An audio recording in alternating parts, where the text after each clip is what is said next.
Well, ladies and gentlemen, we move on now with 5 2-minute rounds of multi-action.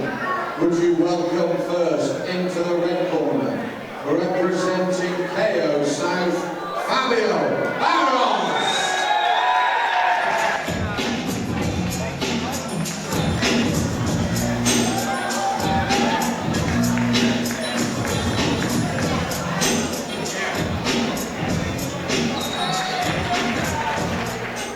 And would you welcome his opponent into the blue corner, representing Canrang, Dean Blunt.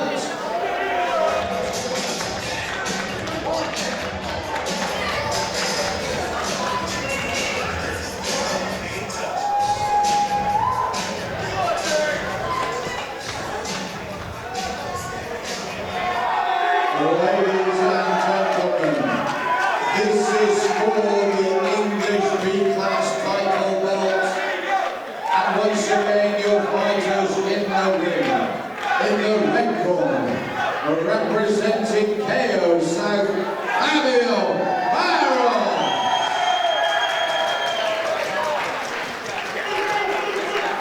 And in the blue corner, representing Canrang, Dean Blunt. 5 2-minute rounds for the title belt.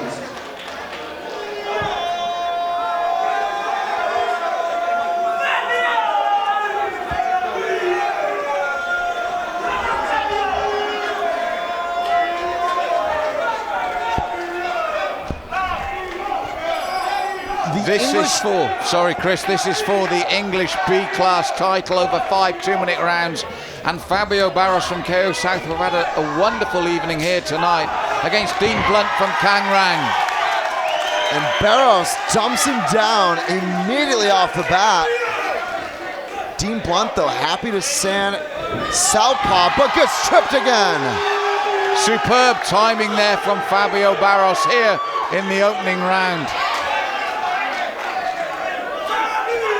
And Chris, it's the psychological effect that has as well. When you're in a title fight, 5 rounds, and twice within the opening 30 seconds, you're dumped to the canvas. Absolutely. But it was also compelling to see Blunt stand southpaw. BARROS, though, into the clinch. Let's see what he does with it. Yes, important times for both of them. And I think for Dean Blunt, it was good to get into the clinch because beforehand he really was under the cosh there from the timing of Fabio BARROS. And again, takes the leg, looks for the right hand counter, does BARROS. His timing at the moment is impeccable, Chris. But Blunt getting some good pressure here. I like the way he's using his head to try and torque BARROS, but BARROS searching for the knee. Yes, and our referee will separate them now, but BARROS, it's been a very good start for him, but as you said, Blunt, he's staying focused, but he's got to learn from this. He only just stayed on his feet there. I would change the level of that kick. At that level, he's playing into BARROS's hands, literally. What he needs to do is just change the level of that kick. But I do like the fact that Blunt is doing a good job of using his hips to shut down BARROS' pressure. Yes, both men looking for the knees. Not particularly effective either man at the moment with them. And broken just at the bell there, so. You could see the way that they were closing the distance and coming in on each other to disallow A, that technique from landing, and B, the other from gaining a more dominant position. So there was definitely a good struggle there, and it seems to me pretty 50-50 so far. Well, the only thing that will probably err in Fabio BARROS' favour is the takedowns. The 2 perfectly timed sweeps there that took his man right to the canvas. It would have been a third as well, but he just managed to keep his balance, Blunt. So I think that is this difference between the 2. And it depends how Dean Blunt now deals with that in this second round. For me, the way to deal with that is change up your kicks, either up or down, because at the moment they're at just the right height for Fabio to do that to him. And we also have to consider this is the second of 5. It's B-class rules, but it's for a title fight. So going to be very compelling, and you'll be here ringside with us. Chris Hookster alongside Malcolm Martin. Let's continue to the second. Big support for Fabio BARROS. You don't need me to tell you, you can hear it. And again, I would question Dean's use of that kick after the first round now. And again, the clinch proving indecisive at the moment for both men. And it's Fabio that's trying to work that right knee, but Dean doing a good job of negating at the moment as he really looks to tie him in tight. Barros has found his mark a couple of times with that right knee. You can see some red marks on Blunt's left rib cage. Look at that, Sutter step in, Blunt looking for the kick, but then Barros holds on. But did you see there that for the first time Dean Blunt did change up the trajectory, and it made it far harder for Fabio to trap and take down, and this is what Dean's got to do, because I'm afraid when they're in the clinch, as you said, Chris, it is Fabio that tends to get the better of these exchanges. Well, he's certainly got a good hold of the plum there. Pummeling Looks to his in. corner as well quickly, and nice right hand, left leg from Fabio. I like the way, though, that Blunt pummeled in to try and jockey for this position. And a good check there, as you can see clearly from our commentary position, Chris, for Fabio. And this is where I feel he's just getting the ascendancy in the actual clinches. But Blunt is definitely making this one a dogfight. I mean, he's looked better in these positions as time has gone on. I think he needs to try to get the boxing going right now, though. That's right, he's learned. He's thrown the inside kick there at a lower level. And I think you're right, I feel he's got real skill on the outside, but Fabio's allowing none of it. He gets that clinch very firm and then looks for the torque to get his knees in. Barros going to the body, and Blunt still holding on. But there you can see it's just the slight changes from Barros that makes all the difference. But as you rightly said, I feel Blunt was better in this round. And what he did is he made it difficult for Barros to do what he did in the first. He just changed the trajectory of his kicks, and he made it more difficult for Barros to get up ahead of steam. And I felt, I don't know about you, that he actually defended better in the clinch as well. I completely agree. The way he tracked Barros' knee, actually, even though he couldn't see it, I mean, those guys were clinched up very tightly. It'd be very difficult to see that lower portion of your body. But he, it's a sort of feeling, isn't it, the way he was tracking that and mimicking the motion to prevent Barros from pummeling him with those blows. So a better round for Blunt. How it will continue, we will find out right now as we move to the third. So once again, Fabio Barros' support really trying to bring their man to the fore here in this bout. 3 of 5, as we said. And Blunt now looking again to switch it up there, that little stutter step, working both sets of legs. Better start from Blunt, Chris. And it's something he had trialed earlier in this fight in the second round. But great timing from Barros. Blunt knows it as he gets clipped to the mat. This is the thing that has just set them apart. We saw it in round 1, we saw it there early in round 3. As I said, Dean Blunt for me is coping far better in the clinch now. But the timing and movement of Fabio Barros is just edging this for me. And again, you can hear the crowd respond every time that the Fabio knee gets through to the target, as it did again there. And he jumps and just gets that torque and enough in to land the knee once more. Switches knees.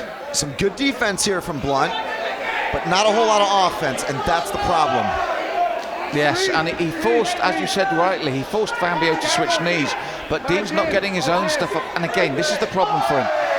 That right hand lead jab is tentative. He allows Fabio to close the distance. He's got nice height, he's got nice range. Pop that right out strongly and lead from there. But he's got to find a way out of this clinch first. Well, the problem was, for want of a better term, he found his way into it by not popping the jab out and stopping him get there. This is the whole thing for me, the key. If Blunt is going to win this, you've rightly shown, Chris, the clinch is not the place he's going to do it. This is a small ring, and when you got a guy like Barros coming in there to get a hold of you, there's not a whole lot of real estate to work with. There's nowhere to hide. So Blunt continues here to try to box, and you can see him throw some good hands there, but Barros again gets in, clasps his hands, and goes to work. Well, we've seen this with the KO South guys. They're very comfortable in the clinch. This is the thing. And they're comfortable winning rounds there as well. If this is going to go the full 5, you look at Barros, he looks fresh. You look at Blunt, he may be frustrated. Sometimes for the general public it's not necessarily pretty to watch, but as you said, they know what to do to win and how to do it, and he's figured out that the clinch is the key to him here. And as you said, they can be dogged, they can be determined. They're not worried about what the crowd thinks, they're worried about getting the job done. And for Barros at the moment, getting the job done is closing the gap and getting in the clinch. For Dean Blunt, he's got to pop that southpaw jab out and stop him getting there. But this is for a title belt here, a national title.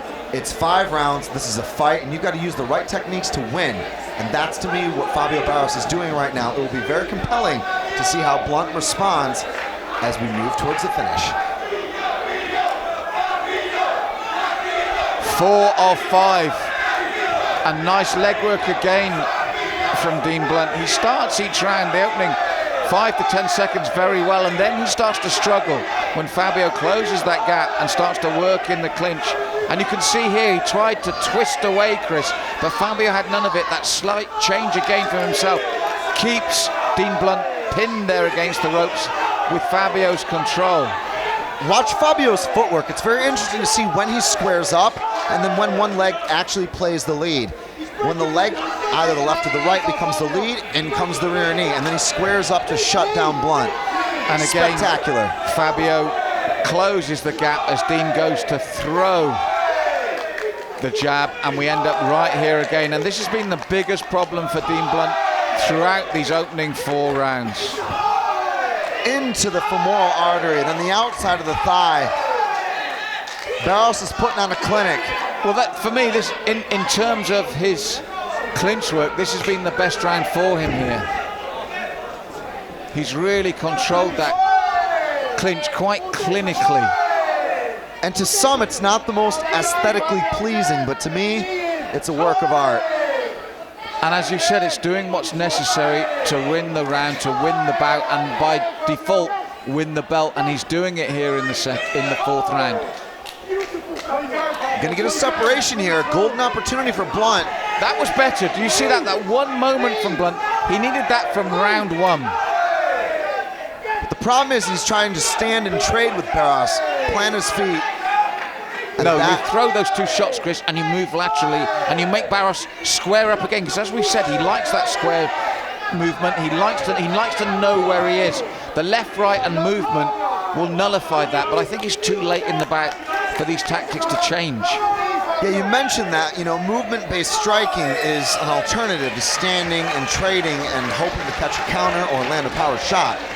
So if you look at what Blunt was trying to do there, although he did land a couple of crisp punches, it wasn't enough to be able to stick and move. No, the second punch, as he's throwing, the second punch needs to be on the turn as he's moving. That way Barros, who likes to be set, who likes to sit there in the pocket and then get into the clinch, has to reset again.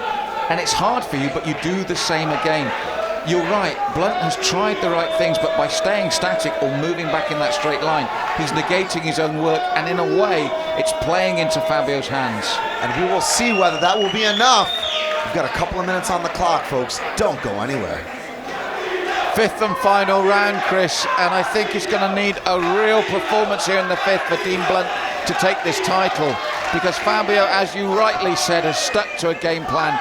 Clinically, he's ignored everything else and looked to get straight into that clinch. And look at the head pressure there. I mean, Blunt trying to gain some torque, trying to paw his way in and pry the head away to open up some space, but Barros is relentless. That's right, he's really stuck to this game plan. He's stayed in tight, worked the knees, the left and right, the fans respond, and again, it's also psychological. Every time the fans chant, "Oi!" they're telling the judges, don't make sure you haven't missed this one. Look, he's done it again. It's all psychological as well. It's a gambling technique as well if you go to Thailand. But as we continue, Barros 101 continues to prevail. And it's something that Dean Blunt will look at later, because we've seen he's got all the tools of the trade. I saw the kicks, they were decent. His punching's good. It's how to utilize them to maximum effect when you're against an opponent that wants to clinch the whole time. And it's one thing to force your skill set onto your opponent. It's another to adapt your techniques to prevail and come out on top. And this is the problem for him. He hasn't been able to adapt. He'll find it a very frustrating night's work. He's still fresh. He's fit as they come. These two men are superb athletes. But I feel when Dean Blunt looks back on it, all he will feel is frustration. Barros just covers up. You look at that. He is very happy just to walk in and wade in, but not necessarily trade. No, he doesn't need to trade. He knows these knees are going. You know when the knees land, the crowd respond, and he's done a great job of negating the skills of Dean Blunt. Is it pretty? Do the neutrals look up and go, wow? Probably not. But there's a belt at stake, and I think we both know, and both competitors probably know who's taken that belt. It was a case that Barros implemented a series of techniques in his game plan that his opponent did not have an answer for. And that can, and in this case I believe will be, the ultimate equalizer.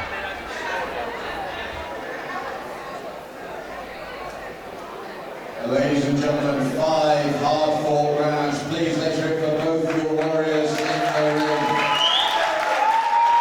So we do have a unanimous decision, and the English title belt goes around the waist of the man from the red corner.